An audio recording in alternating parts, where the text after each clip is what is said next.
Yo, what is going on today, YouTube? Hope you guys are doing fantastic. Today's video, we're going to be talking about the meta that we saw develop from those qualies this literal last weekend, this past weekend.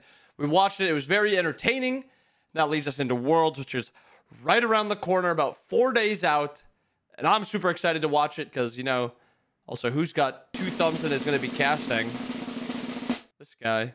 And on desk, so probably mostly desk, but I'll at least still be there. You guys can hear my analysis on a lot of this stuff, and with that, not a ton of streams over this next week, but consistent YouTube videos every single day while I'm gone. Anyways, now that boring stuff is out of the way, like Worlds, let's talk about the meta. We're gonna save solo for last because that was the most interesting part to me.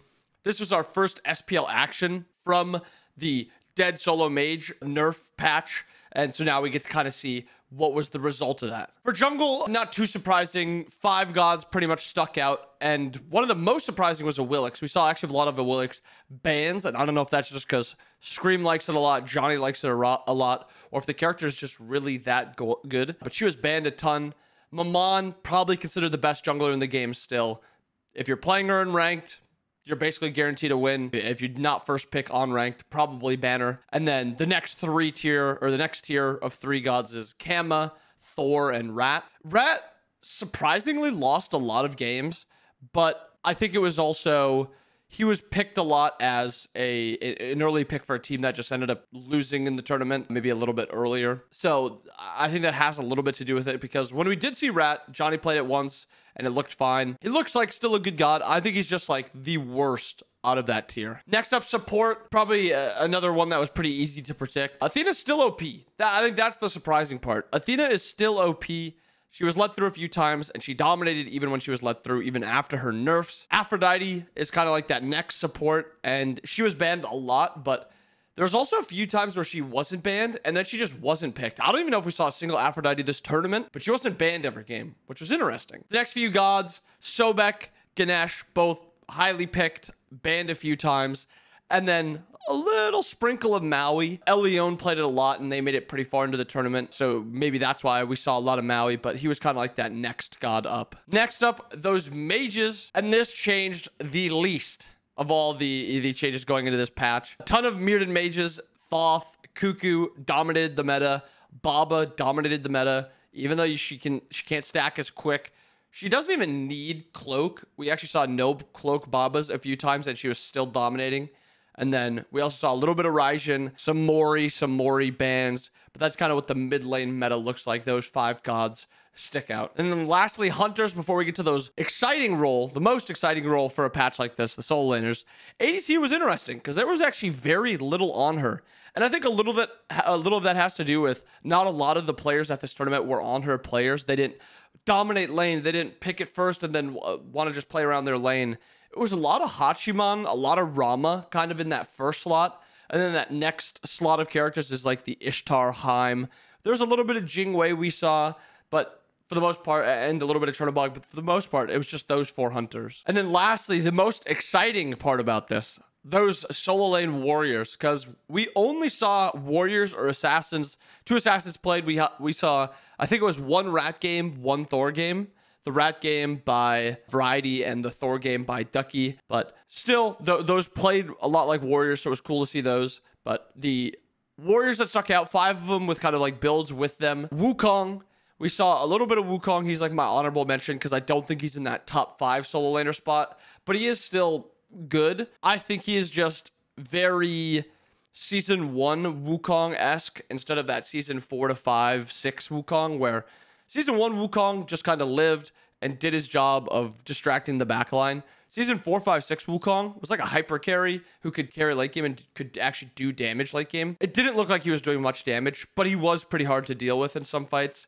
So I'll honorable mention him, but I don't think he's in that top 5.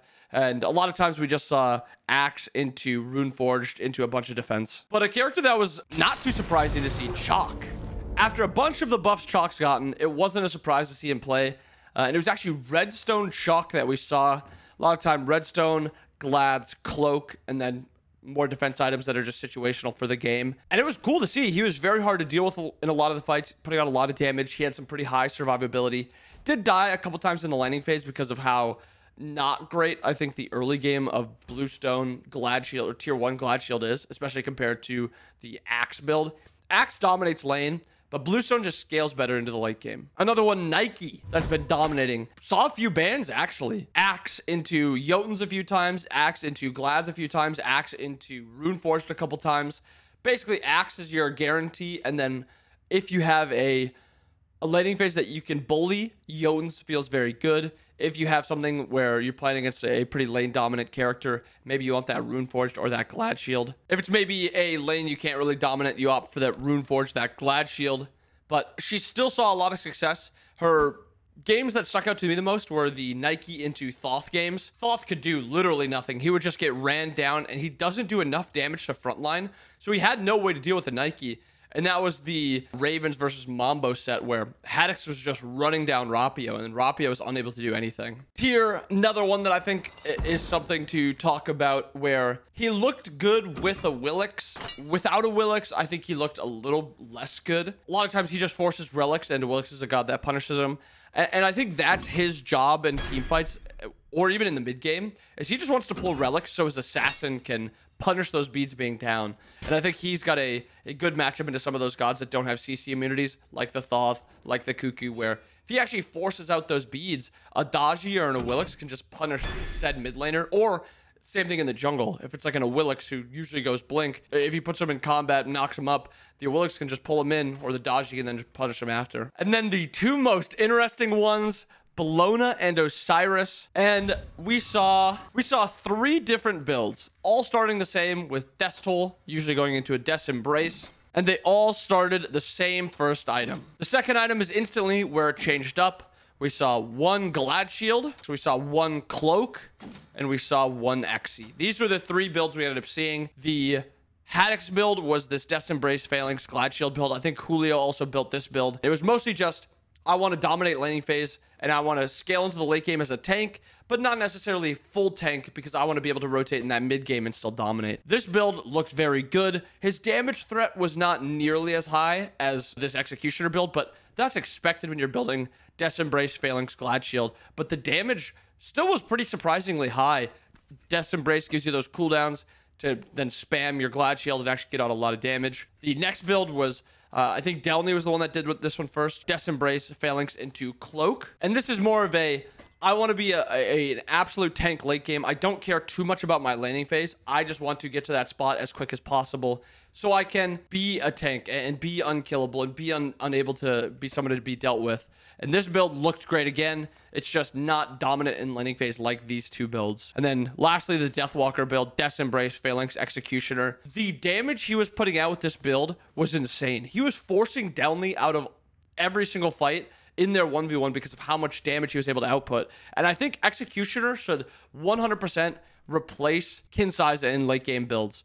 Executioner, with how many auras are in the game, how many protections are in the game, it makes your damage onto squishies a lot higher, and it's just good stats, and it's good cheap item. Deathwalker would then opt into the Cloak, and he would try to get the Cloak stacked as much as possible. And this was like the win con. Delny would end up going Xe here too, so it's just like a flip here. And Haddix went Onis. So these are like where the builds were after 3 items. But it was very interesting to see Osiris just kind of come out of nowhere and just start dominating. But it was impressive what they were able to do, because Deathwalker's build, once he got this Cloak stacked, unkillable. Before the Cloak stacked, he was killable, but he was still able to win a lot of 1v1s, 1v2s, or just get those backliners low enough that his jungler was able to clean up. But there it is. There's a little look and what we learned from the meta of these qualifiers. Again, if you guys missed some of those games, go back and watch them. A lot of them were fantastic. And we have Worlds coming up in 4 days. I'm super excited. I hope you guys are super excited too. I hope you guys enjoyed the video. Hope you guys have a wonderful rest of your day. I'll see you guys again next time. Peace.